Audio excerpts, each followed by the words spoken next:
Praise the Lord, ஹalleluya. இன்று நம் ஆண்டவராகிய இயேசு கிறிஸ்து நமக்கு தருகின்ற இறைவார்த்தை நீதிமொழிகளின் புஸ்தகம் 3ஆம் அதிகாரம் 5 மற்றும் 6வது வசனம். உன் சுய புத்தியின் மேல் சாராமல் உன் முழு இருதயத்தோடும் கர்த்தரிடத்தில் நம்பிக்கையாயிருந்து உன் வழிகளிலெல்லாம் அவரை நினைத்துக்கொள், அப்பொழுது அவர் உன் பாதைகளை செவ்வைப்படுத்துவார். ஆமென், ஹalleluya, பிரைஸ் த லார்ட்.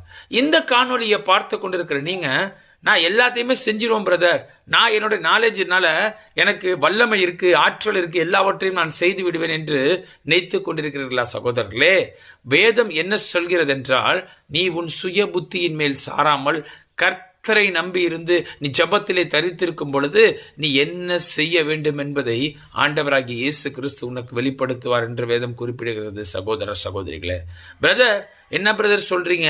உலகத்தாலாம் பார்க்கும்போது இப்போ எத்தனையோ ஆலோசகரை வச்சிருக்காங்க, அவன் ஜெயிச்சுட்டு போயிட்டு இருக்கான், வாழ்க்கையில வெற்றி பெற்று போயிட்டு இருக்கான், நீங்க மட்டும் இப்படி சொல்றீங்களே அப்படின்னு சொல்றப்ப, இந்த செய்தி உலகத்தாருக்கு அல்ல சகோதரர்களே, ஆண்டவராகிய இயேசு கிறிஸ்துவை நம்பி இருக்கிற அவருடைய பிள்ளைகளாகிய உங்களுக்கு இன்று ஆண்டவர் சொல்கின்றார், மகனே மகளே, நீ உன் சுய புத்தியின் மேல் சாராமல் நீ என்ன செய்ய வேண்டும் என்பதை உன் ஜெபத்திலே தரித்திருந்து நீ என்னிடத்தில் கேட்கும் பொழுது அதை நான் உனக்கு சொல்லுவேன், உன் வழிகளை ஆலோசனையின் வழியாக நிரப்புவேன் என்று நம் ஆண்டவராகிய இயேசு கிறிஸ்து இன்று உங்களை பார்த்து சொல்கின்றார். சகோதர சகோதரிகளே, இதை நாம் வேதத்தின் வழியாக ஆராய்ந்து பார்க்கும் பொழுது 1 சாமுவேலின் புஸ்தகம் 30ஆம் அதிகாரத்திலே சிக்லாக் அனுபவத்தை குறித்து நாம் தியானிக்கும் பொழுது அங்கே தாவீது ஒரு பெரிய பிரச்சனையில மாட்டிக்கொண்டார்.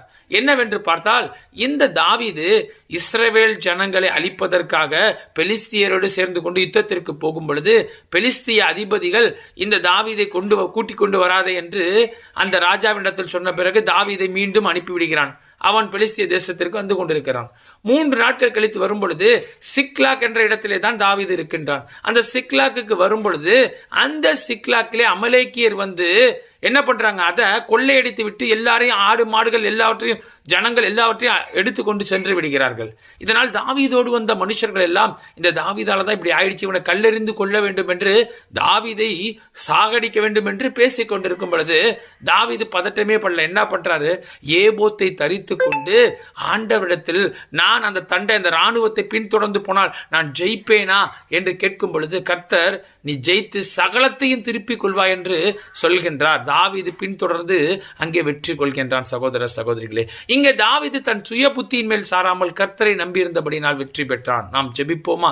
ஸ்தோத்திரம் தகப்பனே. அப்பா, இந்த காணொலியை பார்த்து கொண்டிருக்கிற பிள்ளைகளை ஆசீர்வதிப்பதற்காக நன்றி செலுத்துகிறோம். இயேசுவின் நாமத்தில் ஜெபிக்கிறோம்.